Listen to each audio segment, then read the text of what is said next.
25 de novembro de 2018, em delação premiada à Polícia Federal, o ex-ministro Antônio Pallotti relata a suposta atuação criminosa do ex-presidente Luiz Inácio Lula da Silva para viabilizar o projeto de nacionalizar a indústria naval e arrecadar recursos para 4 ou 5 campanhas do PT, em especial, a primeira eleição de Dilma Rousseff, em 2010, a reboque da descoberta do pré-sal.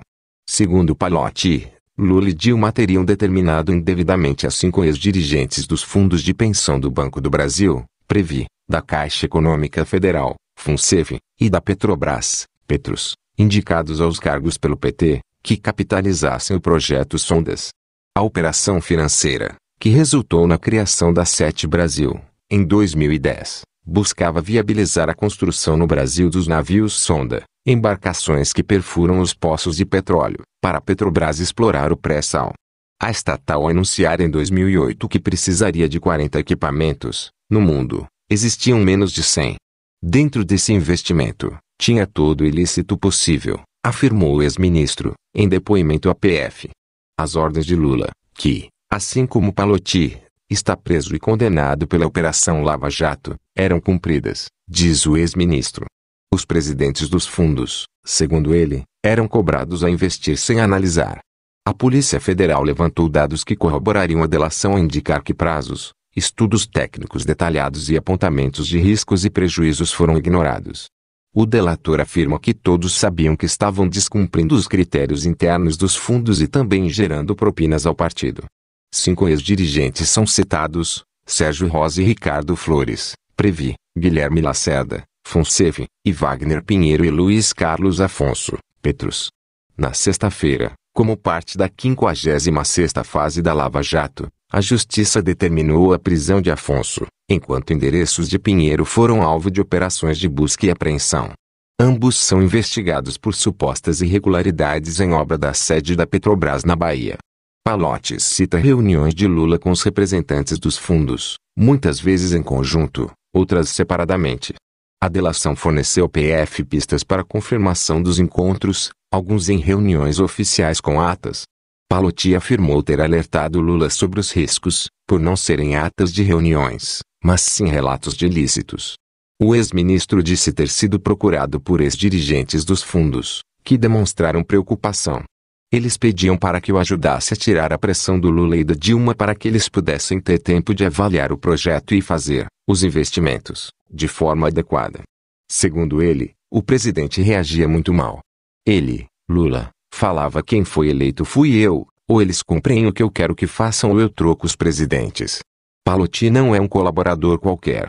Além de ministro da Fazenda de Lula e da Casa Civil de Dilma, ele foi um dos coordenadores das campanhas do PT, interface do partido com o empresariado e o setor financeiro, membro do Conselho de Administração da Petrobras e responsável pela indicação de alguns dos presidentes dos fundos de pensão de estatais. O PT ocupou os comandos da Previ, FUNCEF e Petrus desde o início do governo Lula, em 2003. O papel de liderança de Pallotti no esquema político alvo da Lava Jato pesou na decisão da PF em aceitar a delação. Os termos acordados foram homologados em junho pelo Tribunal Regional Federal da 4ª Região. Defesas a Previ afirmou, em nota, que o investimento em FIP Sondas foi realizado de acordo com as normas regulatórias vigentes e estava em consonância com a política de investimentos da Fundação. A Previ não coaduna com atos ilegais. Caso fique comprovado que o nome da Previ foi utilizado para vantagens indevidas, serão adotadas todas as medidas para reparação de danos. A Petrus informou que não teve acesso à delação e não comenta investigações em andamento, e que foram e continuam sendo realizadas comissões internas de apuração para averiguar eventuais irregularidades em investimentos decididos no passado. A FUNCEF não quis se manifestar. Lula e Dilma negam todas as acusações e afirmam que Pallotti mente para sair da prisão. Em nota, o advogado Cristiano Zanin Martins afirma que a delação de Pallotti foi recusada pelo Ministério Público Federal. Diz que mais uma vez Pallotti mente, sem apresentar prova para obter generosos benefícios. O advogado Rafael Favetti, que defende Guilherme Lacerda, informou que ainda não teve acesso ao inteiro teor da delação de Antônio Pallotti, o que limita a compreensão do relatado pelo criminoso confesso. A defesa de Lacerda reafirma a lisura dos procedimentos feitos por ele quando diretor-presidente da FUNSEF, disse o advogado. O ex-presidente da Previ Sérgio Rosa não comentou o caso. Os demais ex-dirigentes dos fundos não foram localizados. Semiaberto a delação de Antônio Palotti, homologada em junho pelo Tribunal Regional Federal da 4ª Região, TRF4, tem 18 termos de depoimento, relacionados a inquéritos da Polícia Federal no âmbito da Lava Jato, em Curitiba. Um segundo pacote de termos aguarda a homologação no Supremo Tribunal Federal, STF. Na próxima quarta-feira, seus benefícios serão julgados e o ex-ministro pode sair da prisão, para cumprir o resto da pena em casa, em regime semiaberto. A frente que apura os navios sonda A7 Brasil é a mais ampla.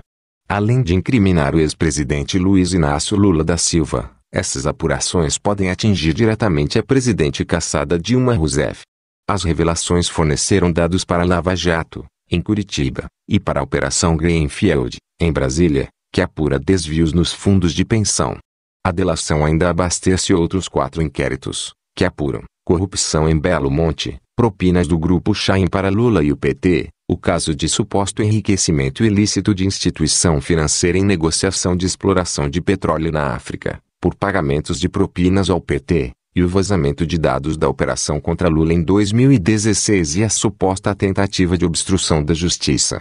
Setor A7 Brasil quebrou 5 anos depois de montada. Dos 28 navios sonda contratados com estaleiros no Brasil, 4 serão entregues com atraso. Eles deveriam estar funcionando desde 2016.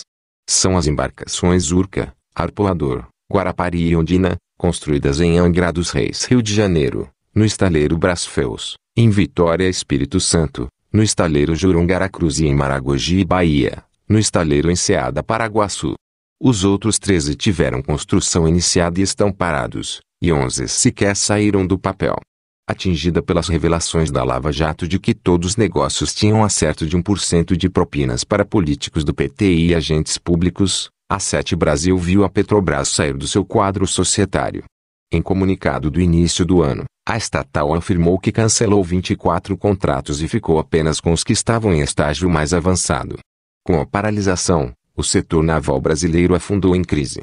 O Sinaval, sindicato que representa os estaleiros nacionais, informa que 60 mil vagas de empregos foram fechadas nos últimos 4 anos.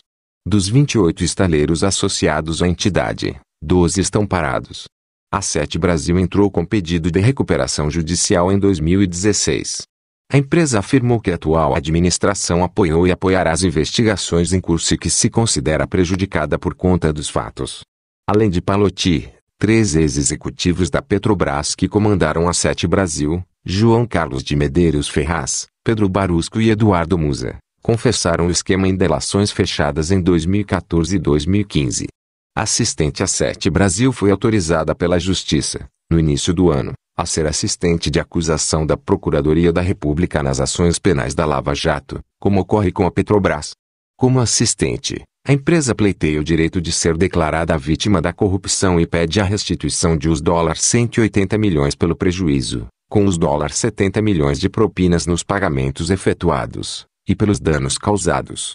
O Ministério Público Federal, no entanto, se posicionou contra o pedido com o argumento de que a empresa foi parte do esquema. As informações são do jornal O Estado de São Paulo. Inscreva-se no canal para receber nossos vídeos. Deixe seu like, compartilhe com amigos, ative as notificações. Até a próxima.